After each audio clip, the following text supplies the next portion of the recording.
Okay, so this is the 19th of September, Yeah. and we just got the full spoiler of Guilds of Ravnica today.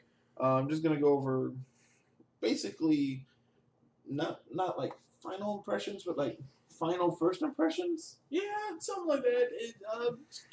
It's kind of going to be more of a, what we see that really popped to us, the most impactful stuff. Okay. First question for you. Sure. What do you think? Out of Guilds of Ravnica as a whole, Yeah. or the power level, like you just want me to touch on all that? A little bit. Just start ranking for a second. So, in my personal opinion, I think this set is number one, extremely flavorfully on point. I mentioned, I think it was either the last video or a couple videos before that I've seen a couple flavor fails. But at the end of the day, whenever I'm looking at this set, flavorfully, set feels so solid. It feels like Ravnica. Yeah, like I feel like your little Timmies, your little Johnnies. I feel like that guy. There is something for everyone in this set. Absolutely. That's the part I love. As far as like power level, I think they did a really solid job as far as power creep goes. A few cards kind of slipped through the cracks. It's whatever, but as far as them, slowly escalating the power level back up, I think they're doing a great job. I think these cards are both playable, but not busted. There are a couple of cards that are extremely powerful, but at the same time, I don't think they're going to break standard. Yeah, not in my opinion, at least. And just as far as like, so a lot of people who know me, I don't play standard. I did for a while. I did for a while, but I kind of got off of it about the time that I'd say Kaladesh came out. Yeah, I kind of jumped out of standard. I was gonna say that's. So I've played standard on and off in the last couple of years since Kaladesh has been in. Yeah, like I played Martyr Vehicles when it was really popular.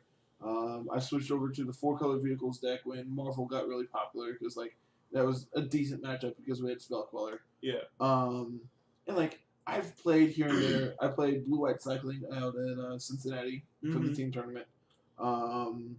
Played several PPT keys in the last year. Yeah. And like, but like if you compare it to like the standard back when like KTK, Theros KTK. Or KTK, DTK, and KTK to DTK, yeah. Like in Battle for Zendikar, like once we got Origins, like as weird as it sounds, I think Origins is like the point where I'm just like, okay, stuff's getting a little too good here. Yeah, and like Eugene was pretty fucking good. That was Fate Reforged. It was before Origins. Yeah, so that's kind of where I was. Okay. Like, Ugin going into Jace, I was just like, oh, this is getting slightly ridiculous for me. I think the thing that, like, obviously a lot of people bring up about, like, that standard is once we got Battle, we had just 4-color nonsense in standard for a while. But, like, that was great. I loved it. I don't know about other people, but personally, I loved 4-color nonsense. I did, too. Jeskai Black, Abzan Blue, Naya, whatever, like, playing Wooburg sometimes just because, like, we had fetches. There was the, what's his name?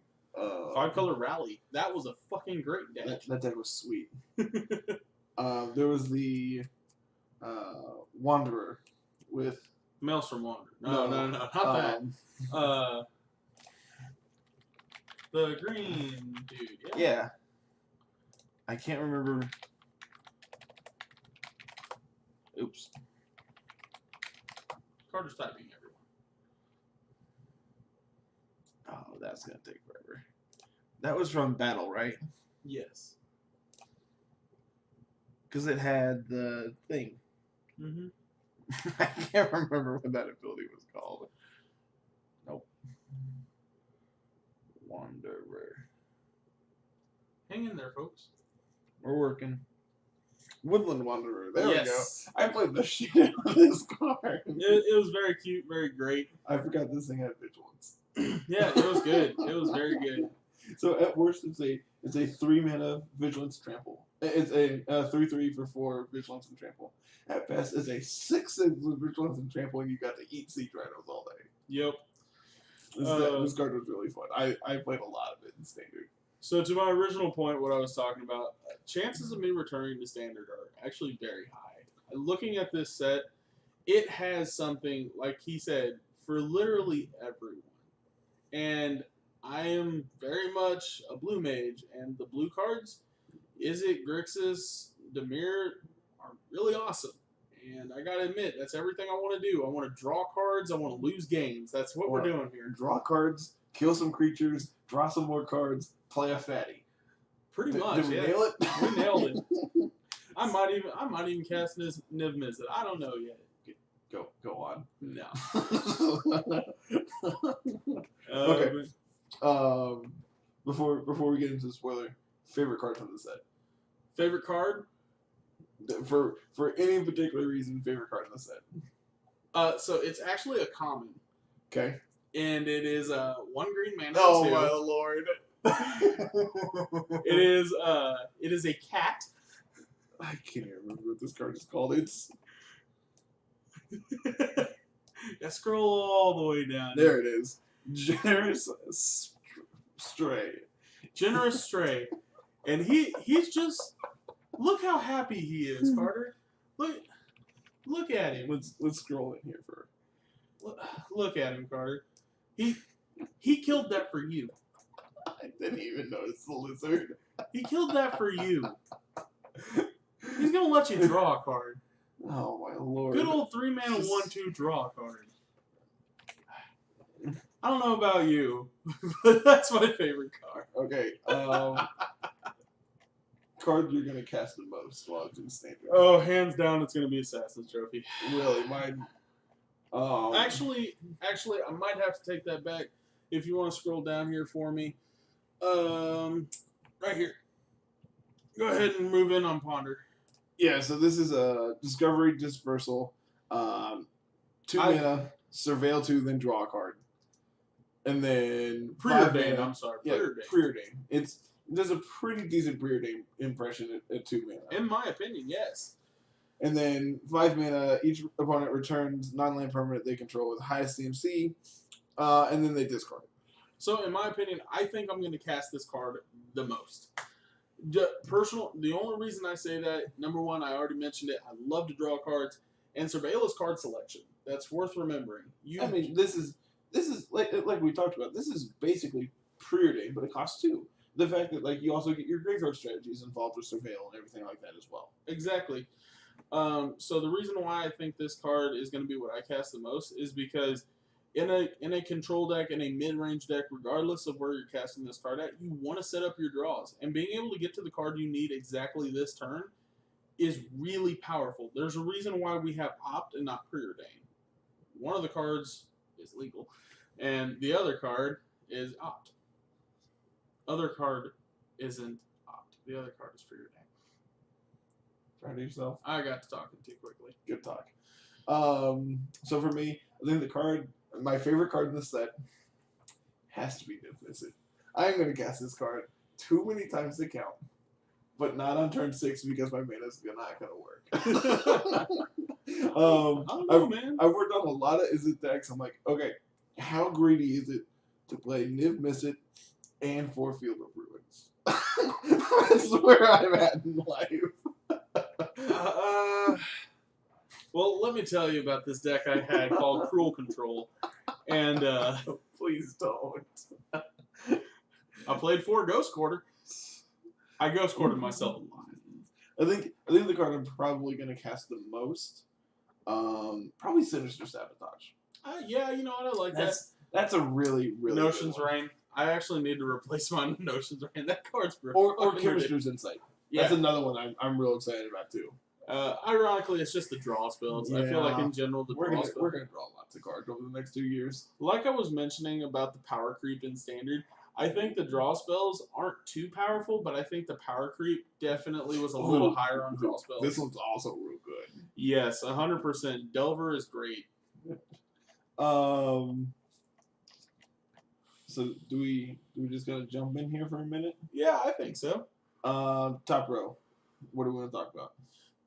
So in my opinion, as far as leaders go, I think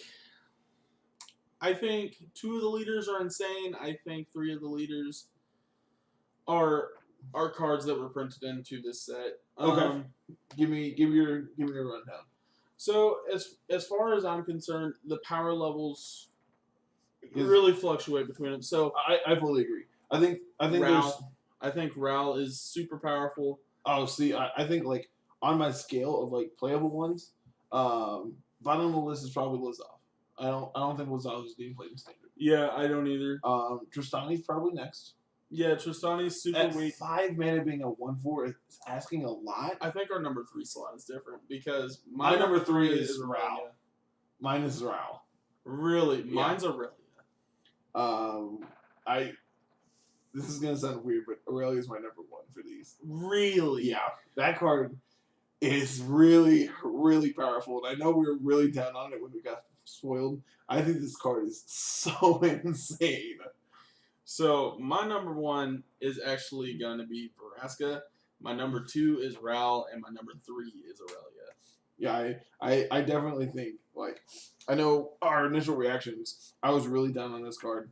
But, like, I think it's because I hadn't seen enough. I wasn't originally looking for the like white decks of this format. Yeah. I was more like, all right, we're just playing Grixis, we're playing Sultai. Yeah, we're just playing all these, these blue and black decks because like at the first impression, like those were all the really powerful spells that were spoiled between between like Thought Erasure and Sinister Sabotage, and then we got Chemist's Insight.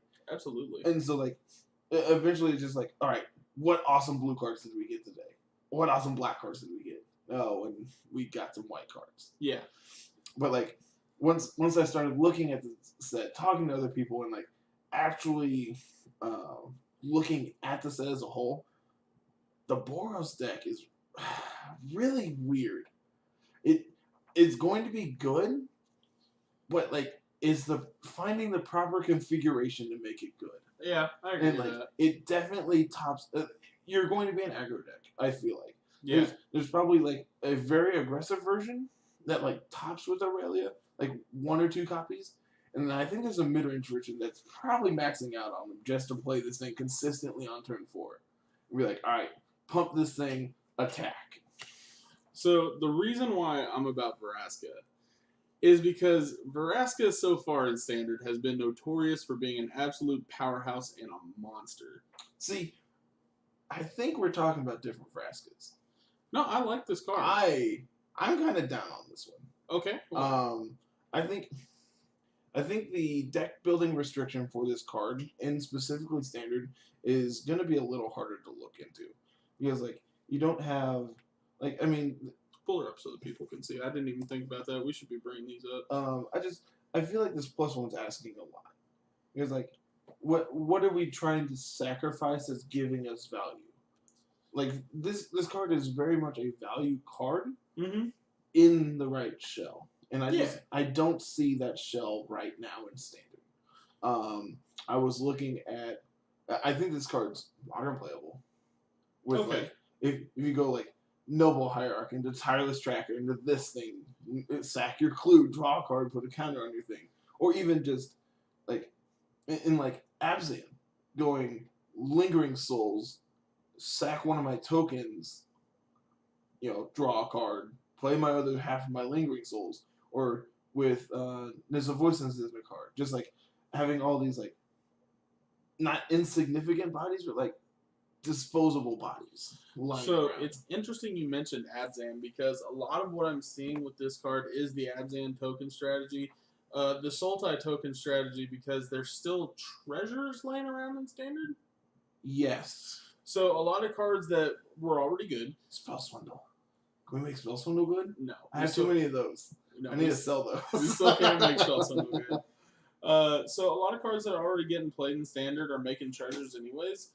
And in my mind, like, there's that draw spell that makes a treasure. Like I said, I don't play Standard. Anyways. That one I couldn't tell you. You're on your own on that one. Anyways, some of the playable cards that are leaving tokens laying around that every once in a while are getting used, but for the most part are just sitting on the battlefield until the end of the game. Like, this card's just turning all my useless shit into cards. So, on that same note, like, this has a removal spell attached to it. And, like, has a very, very, like, powerful game-winning ult. Yeah, I was going to say, what I want to mention about the Neg is that Abrupt Decay is not as good in this standard as Abrupt Decay was not good in standard. Yeah, Abrupt Decay is not good. Abrupt Decay is usable, but it's not. I mean, there's definitely stuff you can tag with it. Yeah, but I definitely like first one that comes to mind, like your aggro matchups, it can be a removal spell. Yeah. The control matchups, it can remove a Search for Ascanta. And that's a pretty good check mark to click. What I like about this card is that it's going to stop aggro. So I don't know, man. So on turn 4, you slay your opponent's on the draw. Turn 4, I get to nab my opponent's 3-drop. Okay. And so if the red deck that we've been talking about with the Legionnaire is a Legion Warboss. Yeah, if my opponent drops a Legion Warboss on his turn and I untap and I can play this thing, I'm gonna feel a lot safer. Especially rather than being able to go, well, here's Aurelia, I guess I'm just gonna lose to this combat. That's the big thing for me, and the ult is just hands down game winning. So I think there's probably some Abzan tokens deck that's gonna pop up. Or Sultai. With this and March of the Multitudes. Just to be like, look at all these bodies I have, and now they're gonna draw me cards. But I think Izoni kind of plays into that same kind of strategy. Yeah. Where you're just like, well, look at all these extra bodies I have laying around. Let's sack draw an extra card here. Yeah. So these cards are very comparable in that sense of you want extra things laying around to draw cards, and these two are very playable together. And I just gotta say with these two cards, how flavorful for the Golgari deck, sack dudes, draw cards, gain life, lose life, that's so flavorful. Yep. Just 10 out of 10. So before we move on to the leaders or their champions, which card do you think is going to get cast the most in standard? Of those 4? Of those 5? Yes. Oh, I mean 4 because yeah, probably Aurelia. Okay. I'm really really high on this card. I think after the Pro Tour, we're definitely gonna have to make a video and see who was right. I mean, I'll take my money now. Boy. We live in Missouri. We can gamble if we want to. Let's talk about the champions here. What do you think? I love the champions. I think 2 of the champions are a little weak, but I think for the most part, all of them actually kind of fit their power level. This card really. So the Command Zone. This was their preview card, and they were talking about it. This is going to be on game nights next week, and they have some real interesting ideas with this. Oh jeez. Let's play Mirror Gallery. Oh fuck. And then we're gonna write of application this. That's super cute. It seems really cool, and you have is it Crystal Shard, the one that you can pay 1 and tap it to bounce a creature? Yeah. So trigger on the stack, bounce it to my hand, or even Ninja the Deep Arrows of trigger on the stack because it's technically unblocked. Ninjutsu in my. So you get around the commander tax. Yeah. Because you can put it back into the command zone. But you can also pick it to your hand. No, it otherwise shuffles into your library. Oh. Yeah. That's the major downside, is it shuffles in or goes back into the command zone. So that's really cute. You had to find a way around it. So okay, so without playing favorites, who's your favorite who do you think is gonna be the most popular card in standard? Most popular? I really like Talik. Yeah? Talik? So this is actually going to shock the shit out of everybody. I don't know where I'm at on this card, though. I think this effect is powerful to prevent all non-combat damage. Yeah. It's Mark of Asylum. Yeah, there we go. I played a lot of Mark of Asylum in Soul Sisters, so I think that ability is really cool. But it depends on what the go-to removal spells are, what the go-to Wrath is. If it's Deafening Clarion. Interestingly enough, this card makes the new Anger the Gods playable in your aggro deck. Yeah, you lose your Tajik. There we go. It's a J, not an L. Haha. Yeah, so Tajik's putting on a fancy impression of Spirit. Saka, dudes are indestructible. Oh, Selfless Spirit. Yeah, there we go. I'll lose my 1 dude, but you lose your board. Yeah. And I think having a 3-power haste mentor dude is also really impressive because it lets you with your swift blade vindicator. Is that right? Yeah. Puts another counter on it, and now you have a 2/2 double striking trampler with vigilance for some reason because it just has all the keywords. So I'm actually thinking that I'm going to see a Myriad. I think this is probably the most castable one in standard. I think it's going to be cast the most, hands down. 100%. Out of the champions, I think that card's going to see a lot of play. I really like Izoni, but I'm not sold on how. I'm not sold on her being castable. The thing is like I don't know. I don't see the Golgari undergrowth engine putting itself together. Yeah, it's definitely going to be interesting seeing if somebody can pull that together. I think the Golgari deck is going to be good. I don't think it's an undergrowth deck though. Yeah. Like it's just green black mid range. You're not a Golgari deck. Does that make sense? Absolutely. That being said, Nivmis is the best one. There's no comparison. If I had to pick the best card out of this pile, I would definitely be on. I already clicked it. You have to agree to it now. I'm sorry. Okay. I would definitely be all over Azaria. There we go. That's how you say that. Etrata. I thought it was a Z. Etrada. Let's go. Look at the cards she's compared to. Grimgrim and Phage. Those are two very different cards. Yes. I can see the comparison to Phage. I mean, just like having this like insta win ability it's stapled onto her is really sweet, but I think that's probably I'm gonna play Nivmis in Commander. I already know I'm gonna build it, so like I know I'm gonna I've played. Let's go down the list of commanders I played. There's Locust God. I played Kyranos for a while. Mm-hmm. We're gonna go ahead and put Niv Mizzet on this list. We played Derevi for a while. You mean Cancer? Yeah, we basically said the same thing. Let's see.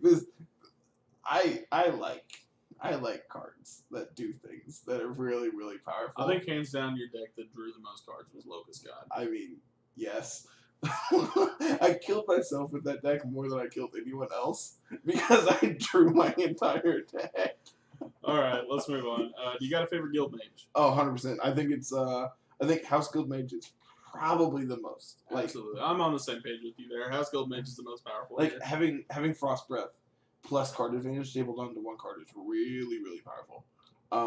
Second would probably be either Swarm or Conclave.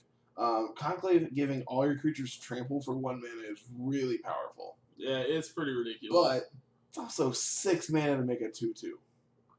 Yeah. That's a lot of mana. So I think this slot is determined by how aggressive versus like how gummed up the limited games are. Oh yeah. Because if the limited games go really long and like you're able to make bodies off of this, I think this card's very powerful. Interestingly enough, I think House Guild Mage is pretty terrible unlimited. I agree. I fully agree. I think you have to pass this card, no matter how much you want it for after. You've got to pass this card if you want to win your limited games. I don't know, man. It's probably playable unlimited. Oh man, like you're gonna be dumping half your deck into the graveyard trying to find your win condition and then mill out. I need a kill spell. Let's just kind of work left to right on this one. Yeah, sure. So we have Response and Resurgence. Front half of Response is really good. I think the second half is ass. Why do we need extra combat steps? I don't know. Not in standard. Okay. Expansion Explosion. This card's very playable. Card's very cool. I'm gonna play a lot of this in standard. Card is very. I'm cool. gonna play a lot of this. I love Drawburn. Let's see. This is Connive and Concoct. Connive and Concoct gain control of target creature with power 2 or less. For 4 mana. Yeah, I thought it was a blue and a black hybrid. I was about to be like wait a minute. Nice. Wait a minute. That's usable. Surveil 3, then return a creature card from your graveyard to the battlefield. I'm off it. Like, the card would be powerful if there was 1 less mana on each side. Fine Finality. I think this card is also really, really sweet. We talked about it a little bit before we started recording. The synergy between Finality and Vinemare. Mm-hmm. And also like in your Golgari mid range deck, you're just like, yeah, pick up my Ravenous Chupacabra and my Vinemare, and then kill your dude, and now have my threat that you just can't touch. You cannot do that. These cards do not bind. No. That's what I'm saying. Like the front half, you just pick up your 2 threats. And then if you draw another copy, you're just like, all right, Wrath. Yeah, boom, your dudes are dead. Yeah. I think this card's really sweet. I think of these 5, this one's probably going to see the most play. Really? I think both halves are actually playable. Okay. I think Expansion Explosion, I think this card it's cute, is the best way to talk about it. Yeah. In reality, I don't know how playable this card is. Just because, like, Expansion is really cool, and, like, the counter ward mirror, where you're just like, yeah, copy your spell and counter it, and you're just like, okay. Yeah, but like, if the Jeskai deck was a little more prominent, I could see this card being, a big hit. But I think this card, I don't even know if it's playable in Grixis at this point, just because we don't have. It's going to be more specifically a blue-red deck. So we have Grixis. This would be fine because we have access to Watergrave and Steam Vents. So your Grixis deck is base blue. Yeah, but then you're going to be blue, red, black instead of the standard blue, black, red. Not necessarily. And then Assure and Assemble, just bulk rare. Yep. Alright. I want to call these the splits. Or basically, like, I don't know what to call this cycle, but it's really sweet. The 4 drops. Yeah. I think 3 of the 4 of these are actually, like, standard playable. Yeah. And 3 of the 5. I'm going to do that a lot. So, personally, I think every single one of these is a bomb in Limited. 100%. Yeah, like, every single one of these cards could definitely turn the tides in a game of Limited. So, starting here on the left with True Fire Champion. Mm-hmm. We have a 4/3 body for 4 with Mentor. Yeah. So, like, Mentor on a 4/3 is actually powerful. Really, really powerful. And then, like, if it's blocked, you also just get to shock them. Yeah, I actually see this card. I want to say it'll see standard play. I don't know, man. It is the only Mentor card that I can say actually has a potential of making some good things happen for your Boros deck. I would like to talk to you about your Lord and Savior. That is a 2/5. Have you actually read this card? At the beginning of combat on. Okay, so still, you have to attack. Yeah. You're already attacking in your Boros deck. Fair enough. The fact that like your 4/3 Mentor is competing with Aurelia, I think is the reason it's not going to be playable. I think Aurelia is way more powerful than that card. So you think specifically Aurelia makes that card invalid in standard? I can see that flying. Okay, so for me, being down on Aurelia as far as having it in my 3 zone, flying is the only reason I really want it over. Well, this can also be a 4-power attacker. Exactly. With Mentor, which is like one of the reasons we were looking at the other one, is a 4-power Mentor creature. This also then has flying, trample, and vigilance. You get choice of triggers on this deck. Yeah. The fact that like this can pump your Legion War Boss to like pump something else. Now your Legion War Boss is 5 power, so it can pump your Aurelia. Interesting note. Yeah. There's definitely a Mentor deck. It's the Mentor limited deck is gonna be scary. I don't know. Probably. I think the limited Mentor deck's gonna be scary. All right, Crackling Drake. Great card. Blue, red, flying. Its power is equal to the number of instants and sorceries in exile and in your graveyard. ETB, draw a card. So I love this card. This card's really, really powerful. Yeah. I really wish it was a dragon. I just want to cast this with Sarkin.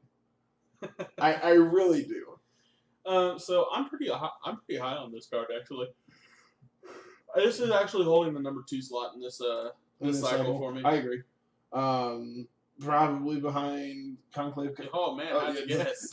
Because this card's really, really good. Now, when we're talking about standard playables, this is Wormcoil. Yeah, this card's pretty ridiculous. Granted, this also costs 4 mana, Mm-hmm. 4 colored mana. Wormcoil is 6 colorless. I mean, yes, It's a knight. it is. That is. It's a knight. It gets pumped off of Like, your history of Benalia. That's really, really important. I don't know how much I have mentioned that I care about creature typings, but the fact that this thing's a knight for an already playable card in standard, like Just you adding have another to level kill of this synergy. thing and let me make 2 more dudes, That Or are I'm also knights. or I'm gonna hit you really fucking hard. Like No, you don't want this to die before your history goes off, because then you add even more power. oh yeah, Because they make elf knight tokens. they're elf knights. Yeah. I thought they were just elf tokens. No, elf knights with vigilance. Jesus. Yeah, this card is so powerful. I like this card. Like, play your history on 3, play that thing on 4, and your opponent's going, oh shit. Oh shit. You want to talk about the other two, or I mean, this card just has a lot of keywords. This card is just a bigger version of it. Like I said, I am not completely down on the Knight's Professor. God damn it, that thing. Nightville Predator. Yeah, there you go. Knight's Professor. Sure, that's that card's name now. Flying Death Touch Hexproof. Nothing to snob at. I mean, that's definitely a powerful card. Like, it's just a 3/2. Yeah, 3/3. 3/3. Sorry. The fact that it doesn't have a relevant ability like the rest of them do, kind of puts it down. The Golgari one, I think, is the weakest for me. I agree. Yeah. I definitely think of this cycle, this one's the weakest one. Yeah. So obviously my 1, 2, 3. So it's gonna go Cavalier, not even close. Yeah, Selesnya, is it Boros, and then Dimir and Golgari. See, I think Demir's higher for me than Boros. Really? Just like in general, or like specifically standard. Specifically standard. If we're going in general, then I'll put the Dimir a little higher. But if we're talking specifically standard, I think the Dimir one's higher because you have Aurelia. In limited, I think this one's better. Yeah. As far as limited, I'd still Selesnya just by a freaking mile. Like, if you drop that thing in the game unlimited, it's just on. Yeah, like the fact that it has vigilance so you can attack and block. If it ever dies, you just get 2 more bodies, which make your convoke spells better. It does everything It's dodging most removal. It's pretty great. Interesting note, Lava Coil cleanly trades with this thing 1-for-1. As a 2-mana removal spell for your 4-drop. And you don't get the bodies. Interesting, yeah. Yeah. Lockets are really, really sweet. They're going to see a lot of playing Commander. Yeah, I think they're Commander cards. Might see playing Standard, just depends. Mostly Commander. I don't think they're... Like, it would take a lot for me to see this card in Standard, I think, in my opinion. Like, you already have Chromatic Lantern, which, like, is already... like you already lose the artifact hate in that. Yeah. And, like, Chromatic Lantern just fixes all of your mana compared to, well, here's one of 2. Like, it's a mana rock that also fixes your mana. I might have to look into casting it with it. A couple of these are pretty good. Yeah, I agree. Ones I want to talk about, definitely Discovering Dispersal. We touched on this already, didn't we? Okay. I really can't distinguish when we started talking and with all of our pre-recording talk.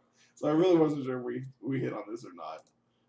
I think of this cycle of other split cards, I think this is probably the most powerful one. I think it's the most playable. Yeah, 100%. Status and Statue, I think, is also really... I think this card's fine. Yeah.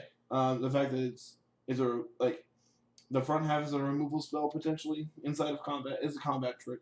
Yeah. And the back half is just, like, a reasonably costed removal spell is fine. Yeah, I agree. 4-mana removal is not the most playable, but at the same time... It hits everything relevant. Like, you might see 1 or 2 copies of this pop up in a deck somewhere. Like, that's where I'm at on that card. Like, obviously, in your Golgari deck, you already have Assassin's Trophy. Mm-hmm. You already have Vraska's Contempt. Yep. Which, like, how many other strict removal spells do you want at that point? Yeah. Like, I don't think you're maxing out on both of those. Yeah, no, as far as I'm concerned, you're...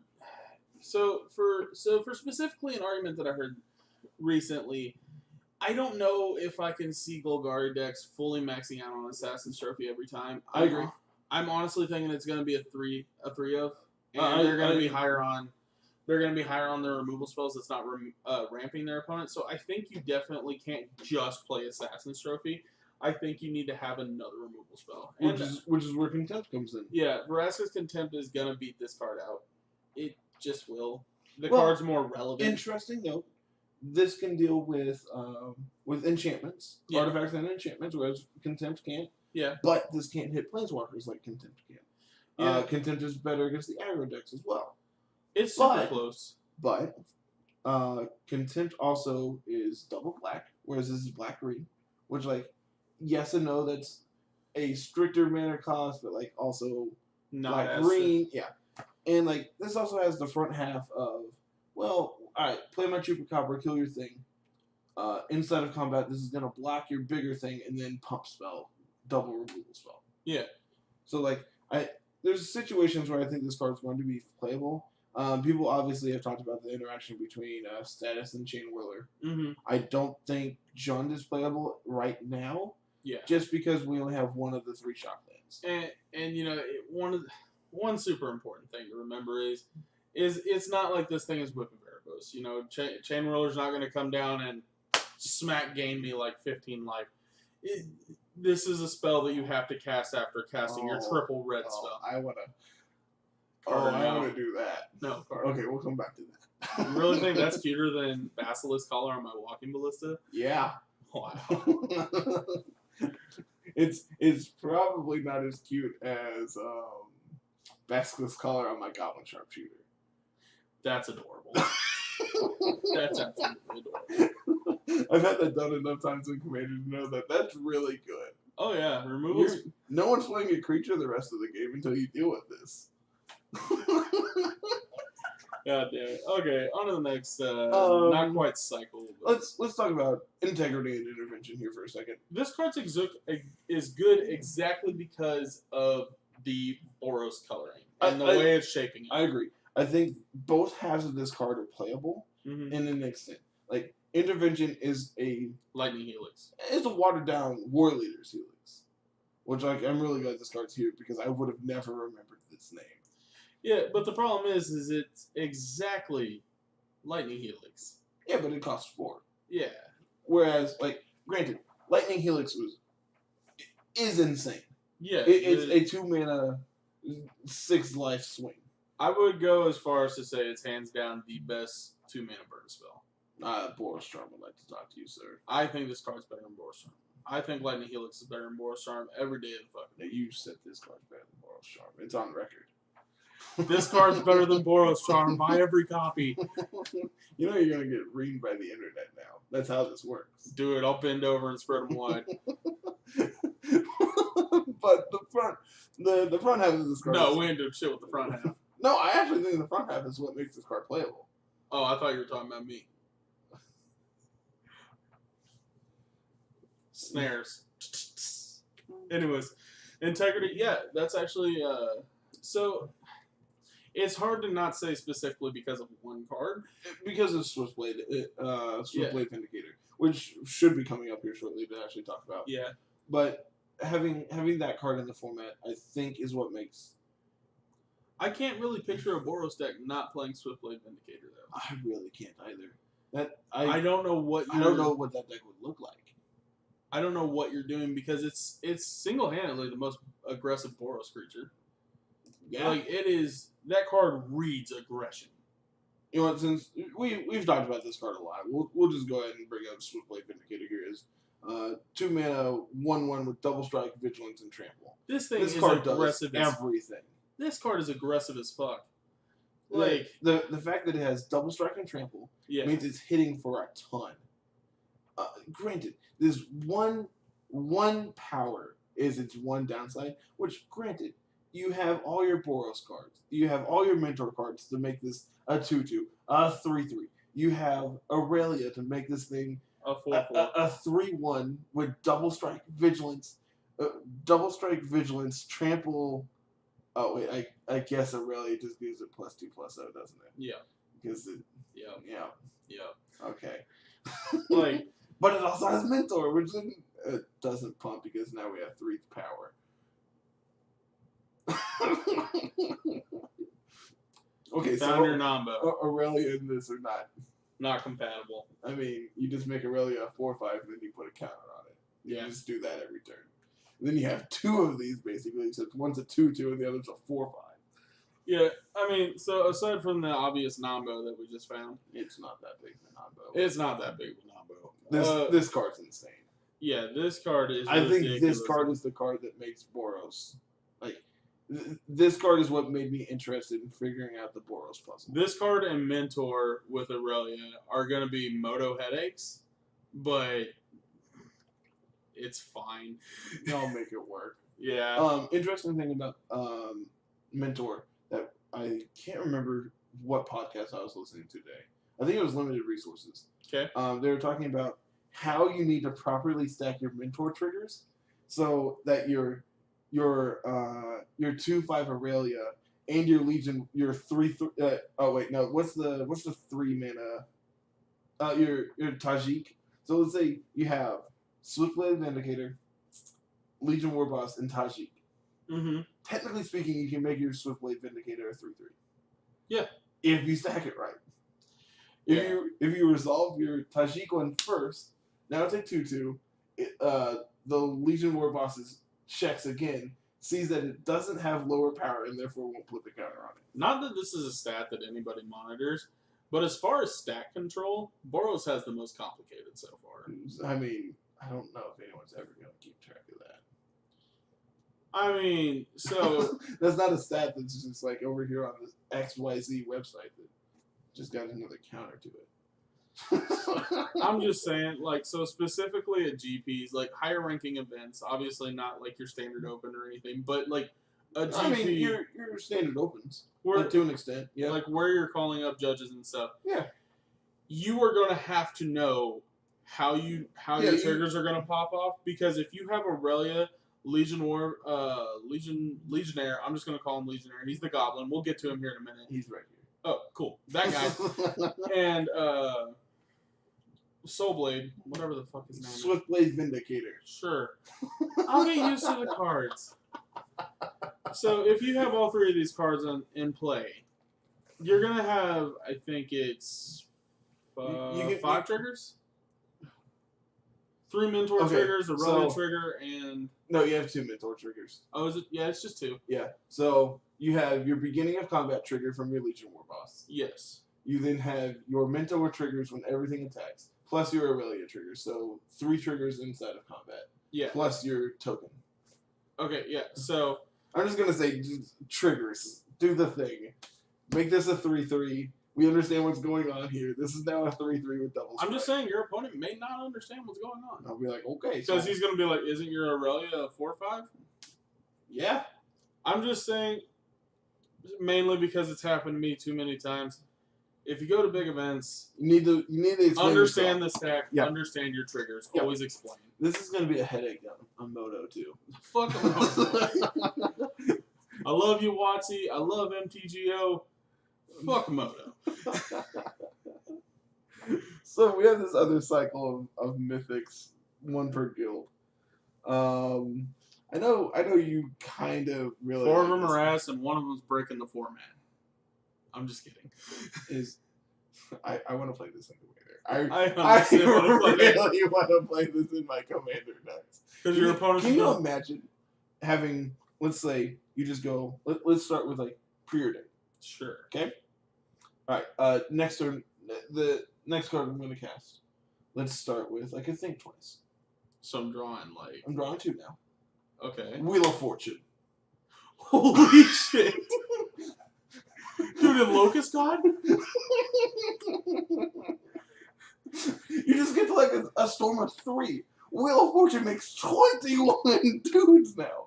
Let alone, like, you might be able to just also, like, every time you draw another 7, you can cast your instants. This card gets so out of hand so quickly. Yeah, like this is like, imagine if you had Sunbird's Invocation on the field as well. That doesn't. It's not. It's. I need to go read the wording on Sunbird's Invocation real quick, and that's saying It won't something. trigger for copies. It says cast. But imagine the mess of a stack. Whenever you cast a spell from your hand, reveal the top X cards of your library. Where actions that spells, you cast the card off of Sunbird. I didn't realize that. No. It's an infinite combo, Carter. Not infinite, but it's really good. Because you had to cast a spell from hand. Yeah. Yeah, otherwise Sunbird would trigger off of itself. This card's really sweet. Gives every instant of sorcery in your deck Storm. I found another way to break it.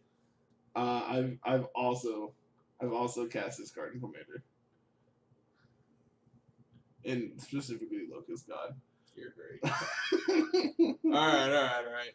We're going too deep into this. Are we? I don't think we're deep enough. Might as well relabel it to Bad Commander. So, Chance for Glory, someone's gonna try to play this with Gideon of the Trials and your Platinum Angel. Please don't. I know someone is going to. Please don't. For my sake, I don't want to have to watch that, and I know I'm going to. If you do it, post the video. Please don't. Link it. Don't. Link it in our streams. That's fine. Every single one.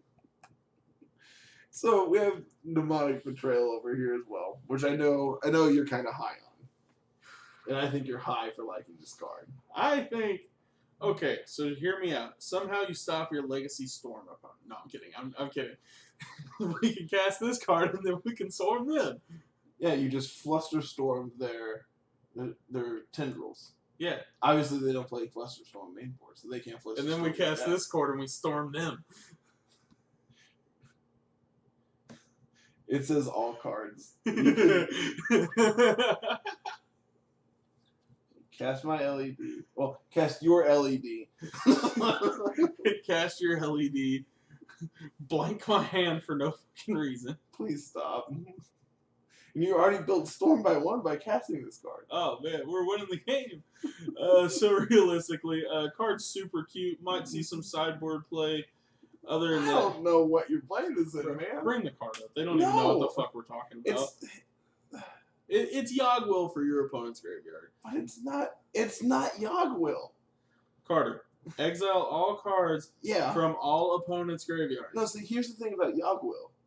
Yogg-Will's good.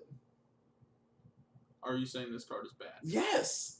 I'm not seeing it. I don't see why you Let's think read this the card's comment. It's also flavor win because they win against guests. I mean, I guess you can say Dredge got screwed. I'm not playing this card ever.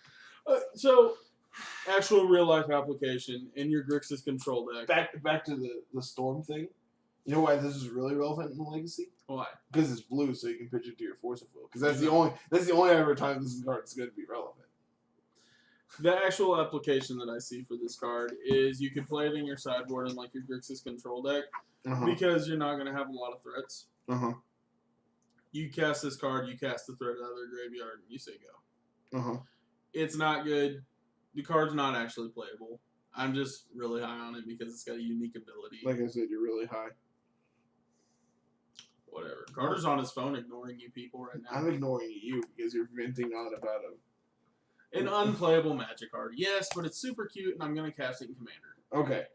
Why? Because it says all opponents. Okay.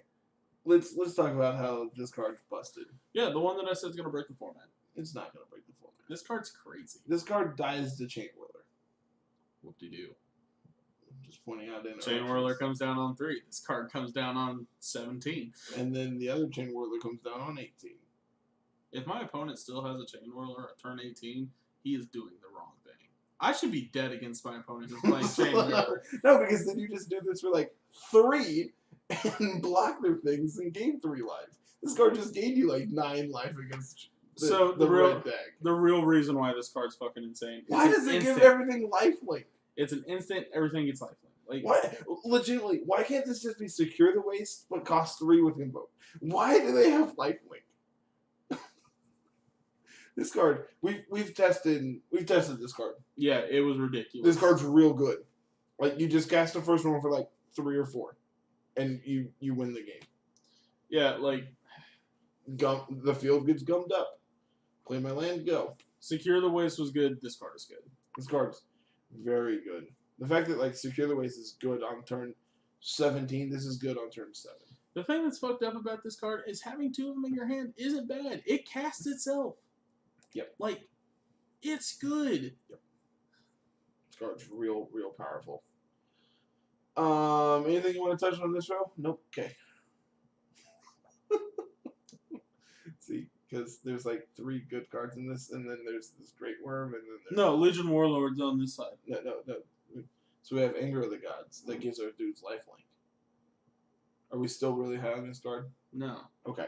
Firemind's Research? Yeah, the new Storm staple. Every time you say that, I want to punch you for being stupid. Every time. Card's going to be really interesting in Standard. I like this card in my blue-red control deck, so I can bring it in against my Teferi opponent, and I can blast this Teferi. Or at least force him to tuck it. Or draw a billion cards. Yeah. Like, forcing your opponent to tuck this card is pretty great. This comes down... So, you can play Sorcerer as Kanta, or you can play this on 2. Like, you actually increase the, like, threat density of your 2-drop slot in your control mirror. Interestingly enough, Search for Escanta is easier to remove than this card. Because you want to flip your Search for Escanta. And when your opponent plays Field of Ruin, it kind of sucks that you have to just deal with the single scry. Or, they both die to Assassin's Trophy. You're not wrong. I'm probably bringing this in against the Assassin's Trophy deck. Because you can get value out of it immediately? Before it dies? Yes and no. The fact that like I'm going to tax their removal, and like I rather them tag something like this in like my Rouser. Fair enough, yeah. Or like this comes down on 2. Okay, well obviously I want to kill that before it gets going, and then on 3 I play my Sarkin. Speaking of taxing the removal, where's my Frost Titan? Oh wait, he's not coming up for a bit. Yeah, he's way down there. This card's ridiculous. Doom Whisperer has been real sweet in testing. Yes. If you haven't done so already, go buy your Bone Dragons. They've already been bought out once on Star City, and they're already $2.50. Yeah, and somebody bought them out on TCG. I didn't buy them out. I bought one guy out. He had 27 copies. I don't know why. Now I do. I don't know why. Carter, I'll have them posted for $1. No, I won't. It'll be $10 here in a minute. Boy. Is there anything we need to say more about Assassin's Trophy? No, we've talked about this card literally in every single video. I'm pretty sure literally everyone on the internet at this point, even those who don't know it's what a $30 Magic is, fucking card by now, isn't it? 35 foils are pre-ordering for 70. Yeah, like this card is fucking ridiculous. In Legacy, this card is stupid. Can't picture the Force of Will. That's fine. That's a lie. You have your Painter surfing out. Now you can. Boy.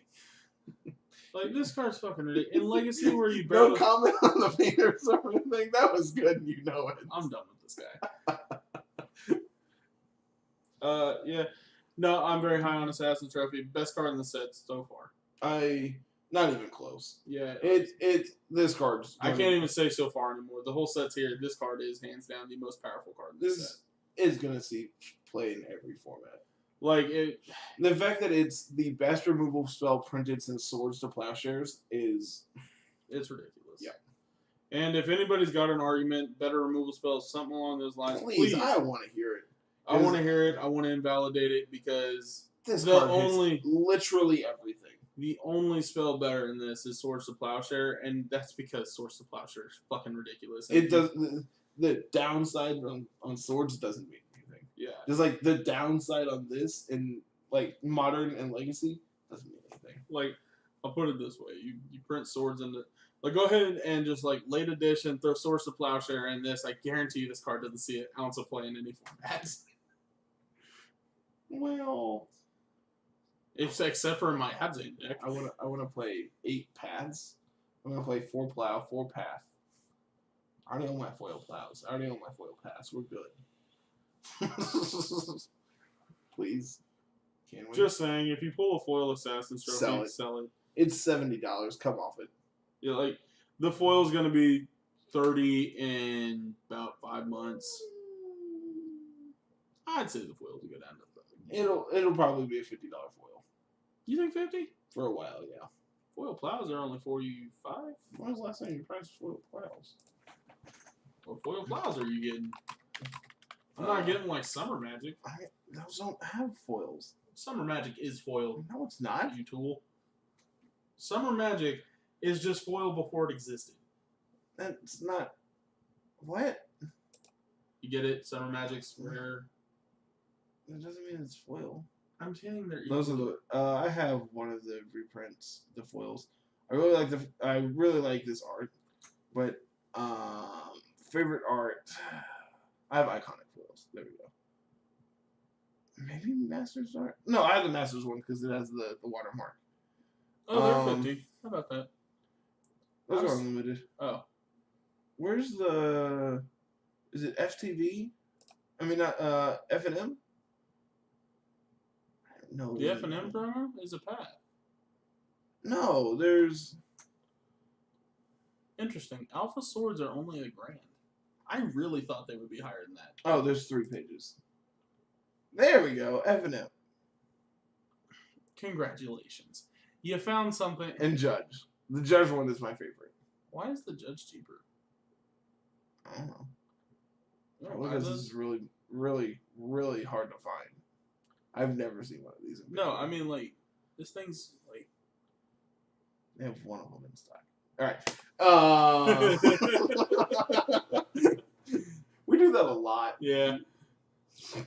Sorry, guys, we don't edit. You're stuck with it now. Anything else you want to come to touch on? I want to touch on Night of Autumn. This is a card that if you watch the last video, I think, when this card was spoiled, we were really, really, really down on this card. Just saying, you know, what is it doing? It's not doing anything because we already have Rex Age in the format. And like the more times since this card has been spoiled, obviously the more time I've looked into it, this card is really powerful. Yeah. So the number one thing that got brought to my attention, it consolidates sideboard spots. 100%. Your modern. The big thing about modern is you have a very limited sideboard slot to be able to correct or improve matchups. Yeah. The fact that like your company deck is already playing Reclamation Sage and Kitchen Finks now means you just consolidate those 3 slots or 4 slots, however many you're playing, into a non-zero amount of these. Yeah. And you get the same result. Yeah. On top of that, this thing has potential to be a 3-2. Like 4-3. 4-3. It puts 2 counters on it. And with Hardened Scales, it puts 3 counters on it. No. Anyways. I was being cute. So, 4-3 for 3 is already a good card. Yeah. Like, against your, like, blue-white control, like, they have, like, Detention Sphere and Search for Azcanta. So, like, the Disenchant mode has text there. Mm-hmm. Against Burn, you can gain 4 life. It has relevant text there. Destroying artifact or enchantment. Yeah. So, specifically going back to the blue-white matchup, the Disenchant mode is potentially relevant. And when it's not, you just have a 4-3 for 3. And also, this card is kind of standard playable. 100%. So number one, something we touched on earlier, it's a knight. Yeah. It's a knight.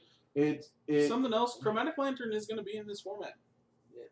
As much as people don't want to think about it, like Chromatic Lantern is going to pop up in a non-zero amount of decks because we're going to want to be playing 3-color decks. There's going to be the crazy people out there playing 4-color decks. Blowing up Chromatic Lantern is not like bad value. Making a 4-3 is not bad value. Gaining 4 life is just adding resource back that you've already lost. Like, shock, play this thing. Okay, question for you. Life is super irrelevant, but it's relevant. Question for you. What would the rest of this cycle look like of modal 3-drop creatures? Modal 3-drop creature. Okay, so the 3-drop would be Notion Thief. So in I'm sorry, the 3-drop Dimir would be Notion Thief in my head. Like it would have the modes of, like, let's say Duress. I was gonna say Thoughtseize, but let's say Duress. Like Tide Hollow Sculler, basically. Like I'm trying to think of cards it would replace. Like it would replace Tide Hollow Sculler. maybe counter. Like, could it have flash? Probably not. Okay. So, I probably just draw 2 cards in, or draw a card. Maybe draw 2, lose 2. Is that too good? And then maybe -2 to target creature. So the is it one? It's gonna be like a 1/1 for 3. I think it needs flash. I think the is it one deserves flash, and has like it's basically is it charm stapled on a 1/1. Just like everything about is it charm, but on a 1/1. What's the Golgari one looking like? Who cares? Vindicate. Vindicate, but they get a land.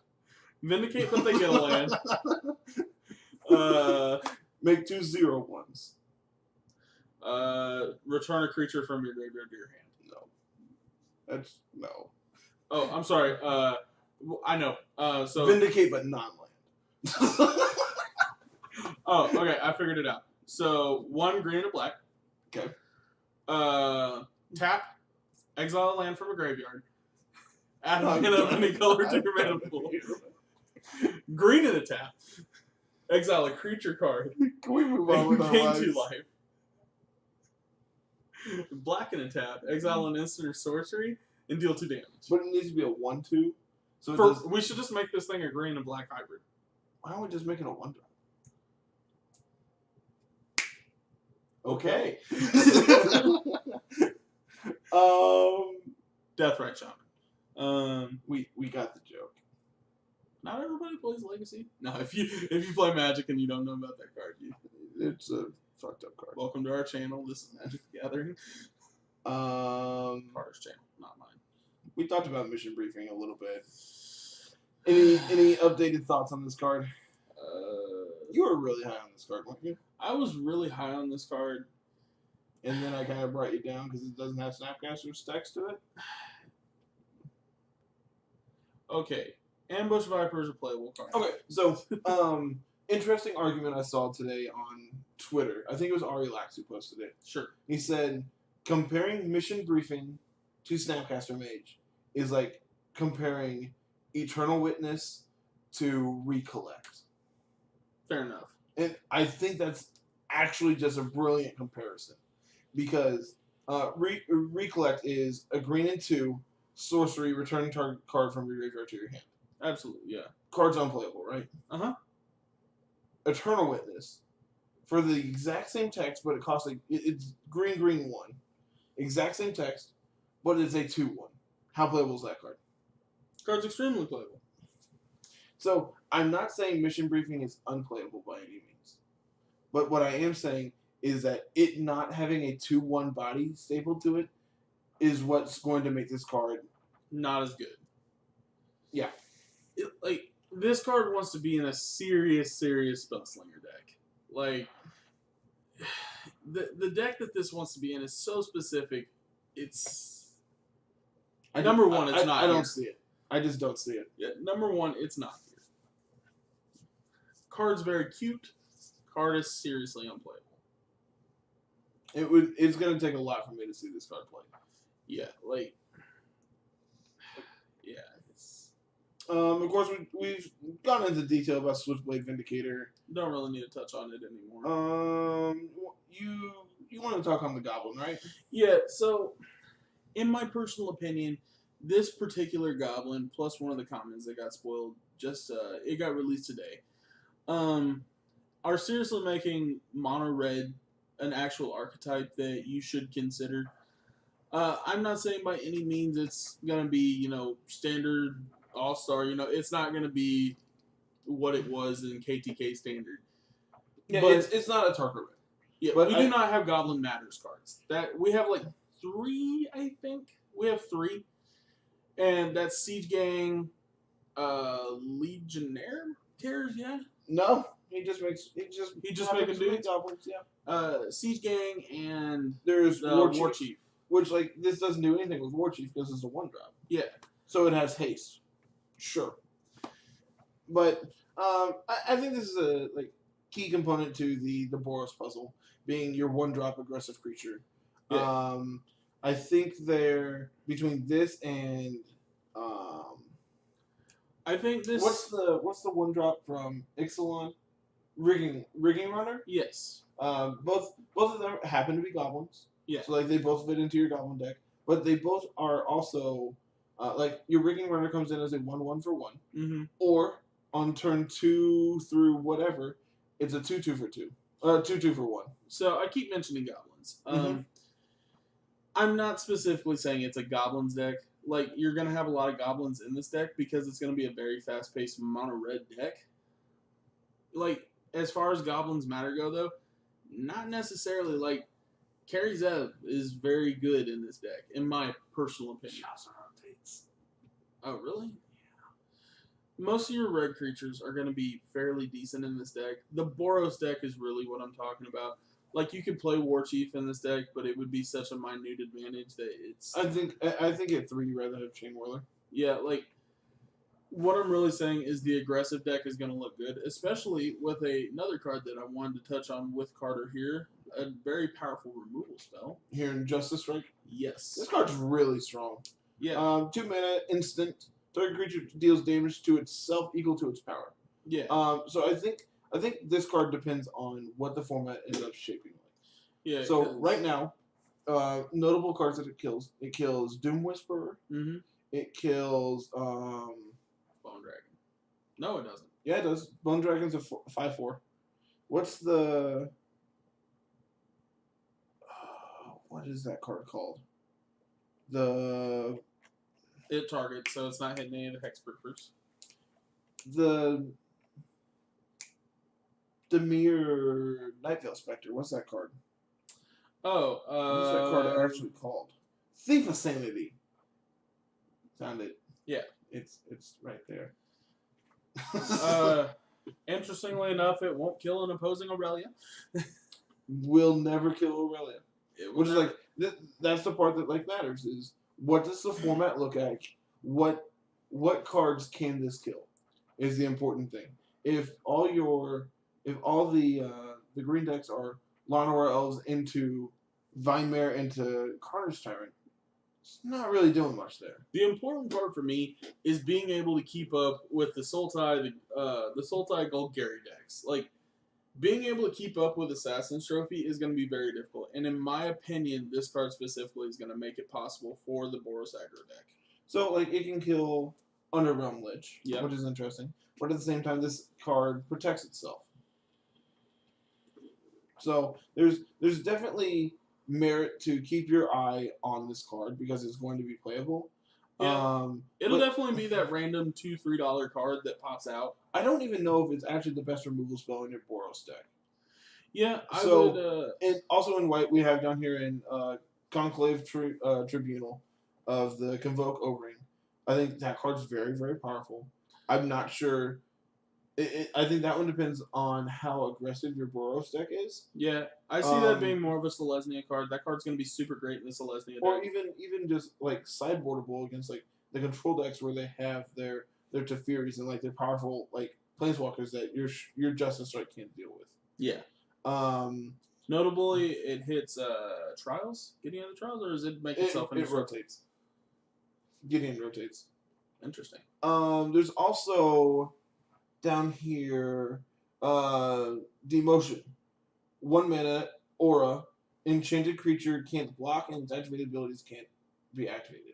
Yeah. So, this card just deals with everything. Doesn't matter what it is, it deals with everything. Downside is, for 1 mana, it can still attack you. So it's not a true pacifism, but it shuts off activated abilities. And it can't block. So things like your Doom Whisper, it's not just a 6/6 flying trampler. You don't get your card advantage off of it. You don't get the ability to block. Which you're probably still dying to a 6/6 flying trampler. It's in that specific instance, your 2 mana removal spell is probably better. Yeah. But your in the mirror, in your Boros mirror, your Swiftblade Vindicators can't block now. Yeah. So there's an argument for both of these cards to be playable. I'm just not sure what the right number is of which one. Yeah, I think Justice Strike, for me, is the more powerful one. I think if the format shapes up to what I'm making it in my head, I think Justice Strike is going to be your more powerful removal spell in the Boros deck. So, I think in the little bit of testing we've played a lot of mid-range decks. We haven't really tested a lot of the aggro decks. And I think it depends on how aggressive the format is. Absolutely. Defines which one you want to play. If this is a mid-range format, I think Demotion is going to be playable, where you can just grind your opponent out, and like them being able to attack you isn't very relevant. But like, if it's a very aggressive format, Demotion doesn't do anything. That doesn't stop them from attacking you. Yeah, I'm absolutely dying for a mid-range format. I love mid-range. I know a lot of people love their, quick aggressive formats. People loved vehicles. People loved humans in Modern. People loved like all sorts of crazy shit. Being a control player, that just doesn't feel like slow the format down. That doesn't feel like Magic to me. To me, Magic is slinging some spells, throwing a fat dude on the table, getting him killed, and losing the game. The best kind of card advantage is leaving your opponent with spells in their hand at the end of the game. Yep. Just kill them. Other interesting card here. We've talked about Chemistry's Insight in detail in the past. Mm-hmm. Again, it's just a card that I feel like people need to keep on the radar. I think this card's very, very good. Absolutely. We also have Tormenting Voice in the format, which I did not realize. So this as a back half, just 4 mana Tormenting Voice, I feel that's fine. Yeah. What else we got here? Electromancer, anything you want to say? It's a card. Yep. Let's see. Sinister Sabotage, we've talked about in great detail. Thoughtbound Phantasm, we've talked about it a lot too. Yeah, when it got spoiled. I really want to see the more aggressive side of the mirror deck, just of like this into just Bone Picker. Or wait, that thing's been gone for a while, hasn't it? No, it actually just now rotates. It's from Amonkhet? Something like that. Siege Worm reprint. I'm really excited about that. You skipped over an important card. What did I miss? Up. There you go. Where? Thought Erasure. Am I missing it? Oh, yeah, right there in front of me. We've talked about it a lot. I just actually wanted to touch this real quick. For people who do pre-order cards that they just know are going to be played, this card's 49 cents right now. I don't know why. Not saying it's because it's uncommon, but I feel like this, even in a little bit of testing we've done, this card's been really impressive. Yeah, this card is good. If you are a pre-order, I'm not saying you're not going to open them up in your packs, but it's an uncommon. Remember, Remand was one of the rarest cards out of M15. Or even the original Ravnica. Yeah, that was originally printed in Ravnica, and look at it now. It's what, $7, $8, something like that. Yeah, get you some Thought Erasures. The card is seriously playable in Standard. Any blue-black deck should be playing it. Undercity Uprising, I think, not something we've actually touched on a lot, but this is really powerful. I think in Limited. Oh yeah, absolutely. Just the fact of okay, everything has Death Touch, so this turn you don't want to block, but I also get to have a removal spell attached to it. Mm-hmm. It's now either I'm presenting lethal because I got in points here and there, and now I have lethal on board. So now you're gonna have to trade away your stuff as well. But I also get to at least take out one dude along with it. I think at common, I think this card's playable. Yeah. And because it's green and black, one of each, is pretty splashable in your Dimir deck or your Abzan deck. Thank God Scarab God is rotating. Yeah. The Sultai deck would literally be the deck. Only deck. We've talked about Notion Rain a lot in detail. Unexplained Disappearance. I really like this card. I think this card's pretty decent. Whisper Agent. We kind of talked about this a little bit earlier. Yeah, it's a fairly decent card. This being hybrid mana makes it really, really sweet for Limited. Talked about Shocks a lot. You want to talk about your 6/6 again? I'm still stuck on this thing as Frost Titan. It really is. This thing is really, really good. the line there of you can't cast non-creature spells isn't relevant generally speaking. In my for this green card. beatdown deck, I don't give a shit.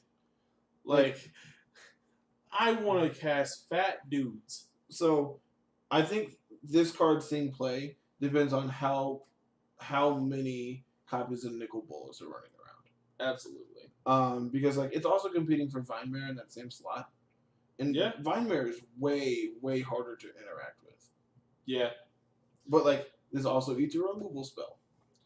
Yeah, so in my opinion, if the Sultai mid-range and the Sultai control decks, like the blue control decks, let's say that, the mirror, if they're popular, I think the green beatdown deck is gonna need just kill them. Is gonna need like some copies of this, some Van Mares. Well, I mean, you just go turn 1 Lawnmower Elf, turn 2 Steel Leaf Champion, turn 3 this, or Vine Mare. Yeah, either way, I'm beating them to death. Yeah, like unfortunately, with the printing of Assassin's Trophy, Galta is not nearly as powerful as it used to be. Yeah, just having something that doesn't generate. But honestly, value. Thank God. Like, but like at the same time, like it also decreases the value of your Steel Leaf Champions because it doesn't do anything when it enters the battlefield. Yeah, like you're not creating any type of value off of it. Yeah, and also like this card coming into play, might as well read every single one of your spells is going to be a creature. Like, you got to remember, once you play this dude, your opponent's going to start playing a different game. Yep. You want to touch on Dawn of Hope here for limited for a second? Yeah. So this card, if you pick it up in your limited draft pool, like if you open this card, get it in your deck. This card is going to be a value engine like you haven't seen. Like we've seen token producers in the past in limited formats do absolutely crazy shit. So this card goes really well with the Selesnya cards. Oh yeah, because like obviously making tokens is really great with your convoke spells. Mm-hmm. But specifically, your Selesnya cards are making your lifelinking soldiers, which also makes the first line of text on this card relevant. Mm-hmm. On top of that, this card's really good with your Boros deck because it makes 1/1s, which then you can mentor and now you're gaining a bunch of life. Yeah, like this card is absolutely insane limited. I don't see a white deck in limited not wanting to pick this up if they have the opportunity. Like we'll probably play a couple of drafts on stream for everybody. Oh yeah, and if we see this card, I guarantee you we don't pass it. Like we would have to be, it would have to be pack 3. And I'm already Grexis or something. Yeah, like we'd have to be a 3-color deck to not try and figure out how to splash this card. If we're in white, we want this card. We have we talked about Creeping Chill at all? No. I don't think so. I think this card has been spoiled in the last couple of days, so we haven't got a chance to talk about it. So this is 4 mana sorcery, deals 3 damage to each opponent, and you gain 3 life.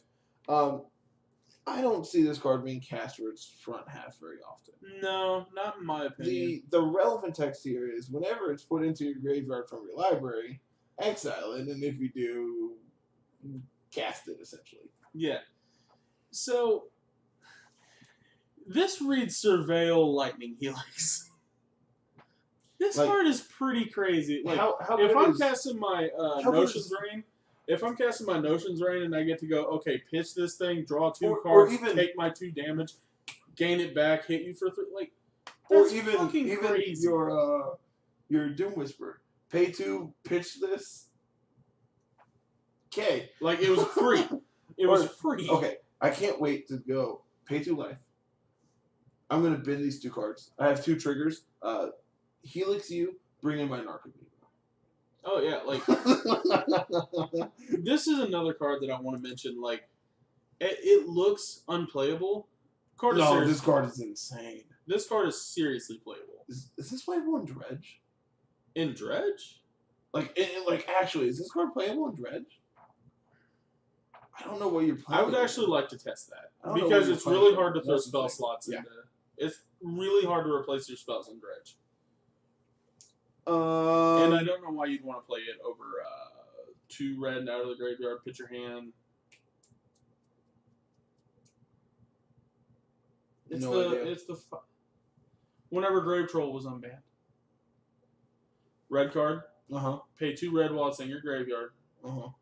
and instead of paying X, you discard that many cards. Oh, conflict rate. Yeah, conflict rate. Yeah, it's that conflict rate. I don't know why you would want to play that over conflict rate. You're not. You're playing it alongside conflict rates. You're crazy. Now you're just a burn deck from your graveyard.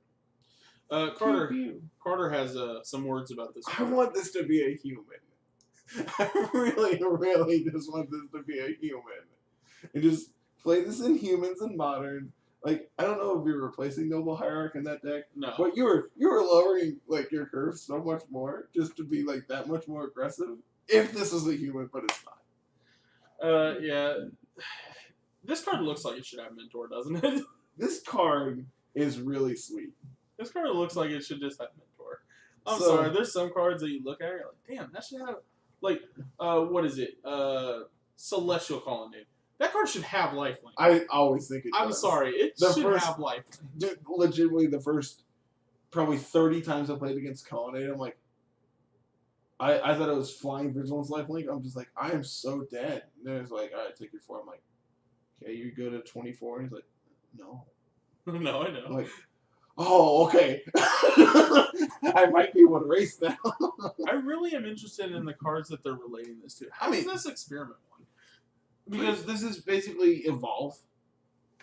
If its power is greater, you put a counter on it. I guess that's literally exactly Evolve, but Well, Evolve is power or toughness. This is Yeah. also ETB or dies, which is really Oh. yeah. This card's really, really interesting. Cliff was talking about playing it in Green Stompy alongside Experiment 1. So, like, now you have 8 playable 1-drops. I like that. Well, 12, counting Dryad Militant. Yeah, and if you're playing the non-budgeted version, you're playing Noble Hierarch. No, you're not. You're playing. I'm pretty sure it's just those 12, right? I think so. Why don't we scroll all the way up? Damn, this is so much scrolling. Feel free to play it on slowdown if you want to.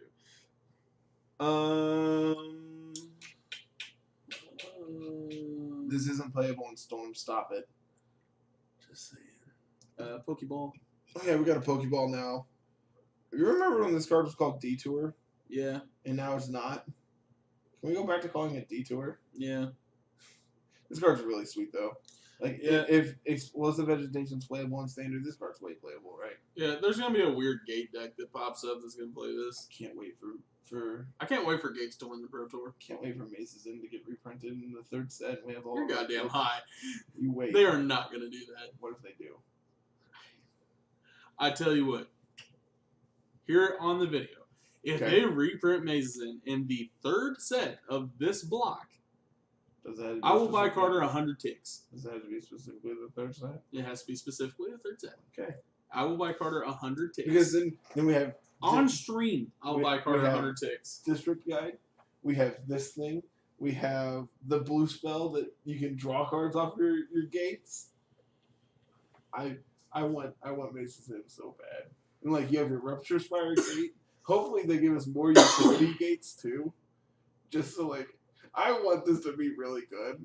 I don't And know. it cannot be a functional Mazes in reprint. It has to be the card Mazes in. Oh, now you're getting too specific. No, I'm not. Can you punch in your credit card information on stream too? Yeah, absolutely. Okay, cool. I'll even write down my social security card. Listen, if you need to steal my identity, you're having a real bad life. You don't want this. You want to talk about your cat some more? Dude. Just Okay, saying. good talk. Deadweight reprint. Just saying, everybody who pulls one, I'll buy them all for 5 cents a piece. It's like higher than bulk prices. Almost. Note to self. Note to self. You're still paying rent. I'm Carter's paying, gonna go out and like I'm buy. paying rent and cards. Carter's gonna go out and buy like 100 of these and be like, "Here, take $5 off my rent." You want to talk about Deadweight reprint? Card was playable before. I think it's playable now. I like this art. I like the Boros soldier not being able to do anything because he's in jail. Yep. Alright, Also, that Boros soldier would be dead. probably. Find me a Boros soldier. There's the Minotaur. He's a 4/3. Or You right. Carter's right. there's the True Fire Captain. He's a 4/3 for 4. How about that? Yeah. That's weird. Yep. Are they also soldiers? I don't know. Fuck it. Knight. I don't know. 1 mana, 1/1 flying lifelink. Always This playable. card's super playable in your mid-door deck. Yep. Card is super playable. As You weird heard as it it here. sounds, 1 mana, 1/1 flying lifelink gonna win the Pro Tour. I don't doubt it. Actually, no, Cat's going to win. Oh, no, it rotates.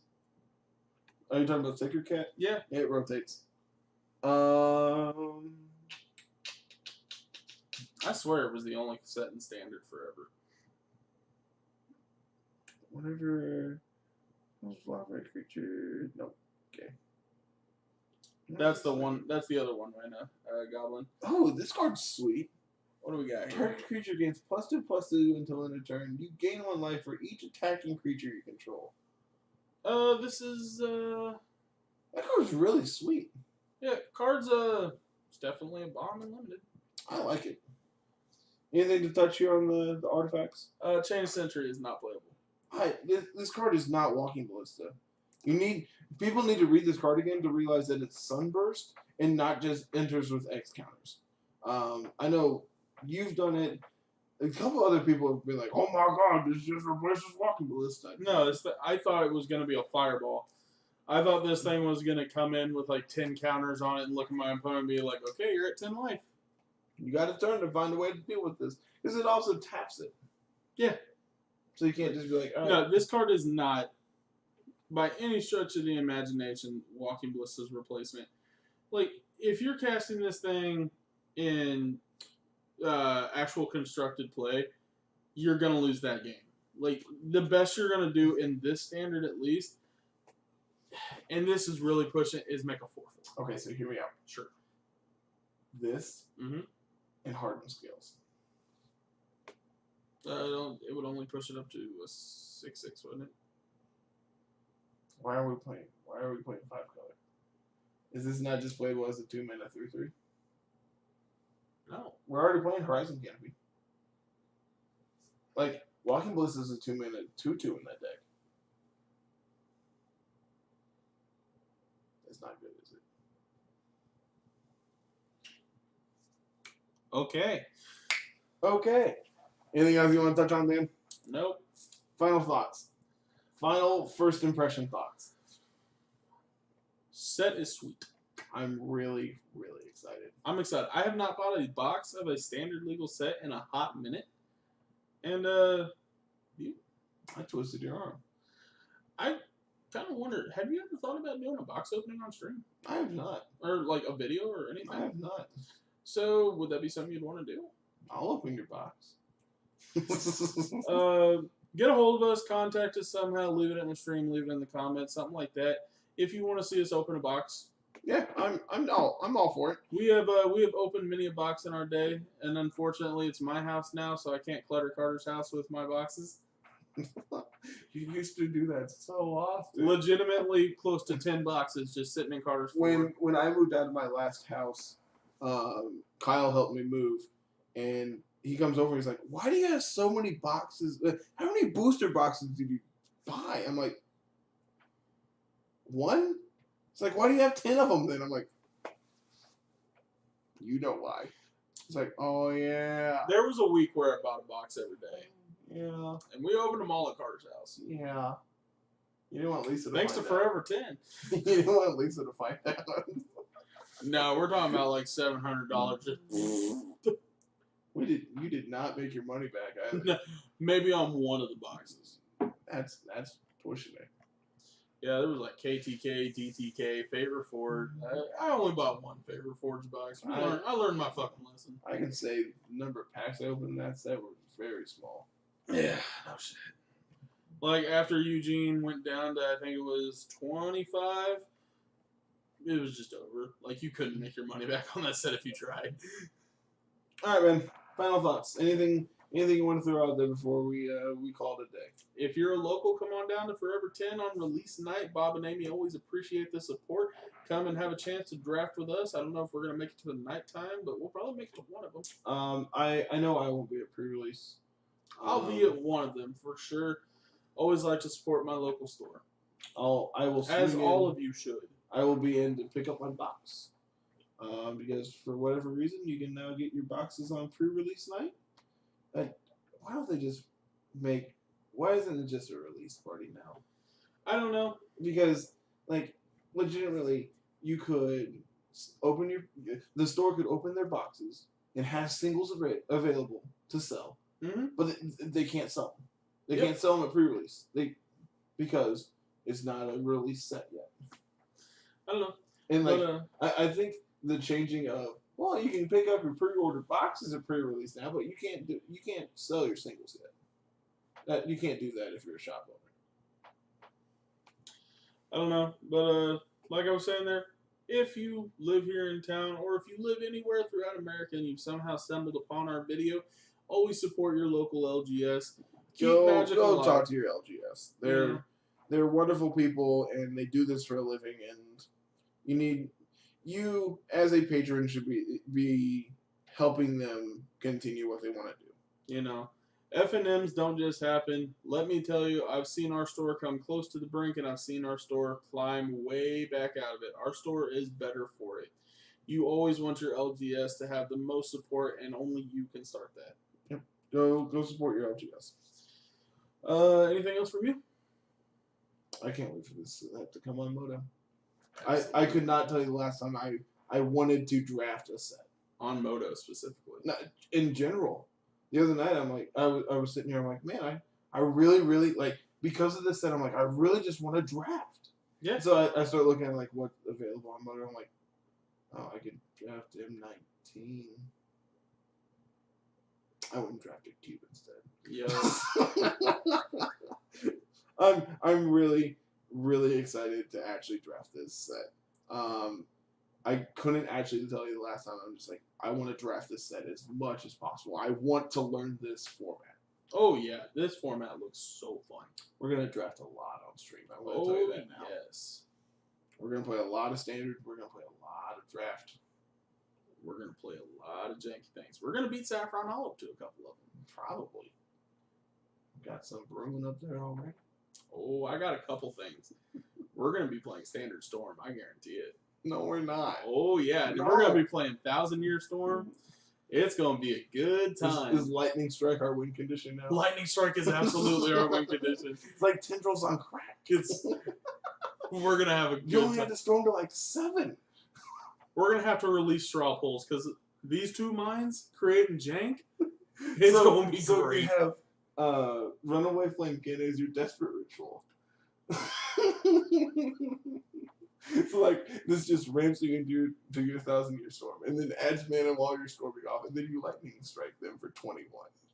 It's gonna be great. We only got to storm to 7, folks. This is better than Modern Storm. This is better than Legacy Storm. There you had to go to 10.